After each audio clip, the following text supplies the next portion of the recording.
Дараагийн мэдээг хүргэе. Мандатын тоог дутуу бөгөлсөн тохиолдолд тухайн саналын хуудсыг хүчингүйд тооцох заалтыг үндсэн хууль зөрчсөн хэмээн цэцэс дүгнэсэн. Гэтэл энэхүү агуулгаараа үндсэн хуулийн цэц 1993 болоод 2007 онуудад үндсэн хууль зөрчөөгүй гэсэн дүгнэлтийг гаргаж байжээ. За нэг ясандаа цэц өмнөх шийдвэрээ үүсгэсэн нь үндсэн хуулийг манах ажил хувь хүний үзмжээр шийдэгддэг болсон уу гэх шүүмжлэлийг дагуулад байна. Иймээс ч цэцийн 4-р дүгнэлтийг хууль зүйн байнгын ороо дэмжихгүй байна гэдэг шийдвэрийг гаргаад байгаа юм байна. За сонгогчид саналын хуудсан дээр мандатын тоотой тэнцүү санал дугуйлж байж сонгуулийн санал нь хүчтэй болох хуультай. За энэ заалт 1992 оноос хойш үе үеийн сонгуулийн хуулиудад бичигдэж ирсэн. Харин 1993 болон 2007 онуудад дээрх заалтаар цэцэд хандаж тухай бүрт нь үндсэн хуультай зөрчилдөөгүй гэсэн дүгнэлтийг гаргаж байсан юм а.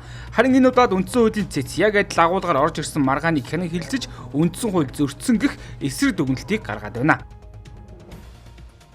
Нэгхэн одоо хүнийг сонгох боломжтой ийм байдал руу ер нь түлхэх нь гэдэг нь өөрөө юу руу түлхэх вэ гэхээр парламентын намуудын төлөвшлийг эсэргээрээ сөрөг нөлөөлнө.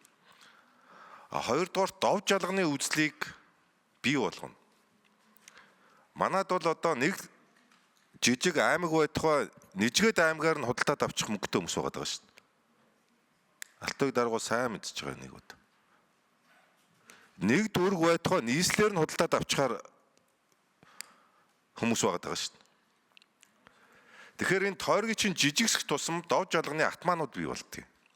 Одоо бол ингээд цэцгийн дүгнэлтийг хүлээгээд авчвал багаар ажилдаг улс төрийн одоо баг байхгүй болох нь, намын бодлого гэж байхгүй болох нь, амиа бодороо намайг дэмжээрэй гэдэг ийм тоглолт руу орох нь, бодлогогүй болох нь. Нөгөө талаар тухайн тойргийн сонгогчдын бараг 50% хүрэхгүй хэмжээний саналаар улсын хурлын гишүүн болох тэр бололцоо боломж үүсгэнэ. 100 гишүүний санал авчаад одоо их хурлын гишүүн болох бололцоо боломж үе таалга нэгтгэх нь шүү дээ. За үндсэн хуулийн цэцийн 4-р дүгнэлтийг гаргасан дунд суудлын хуралдааныг цэцийн дарга Баясгалан өөрөө даргалж Эрдэнэ уулган, Ганбаатар, Мөнх сайхан, Болдоотор нарын гишүүд оролцжээ.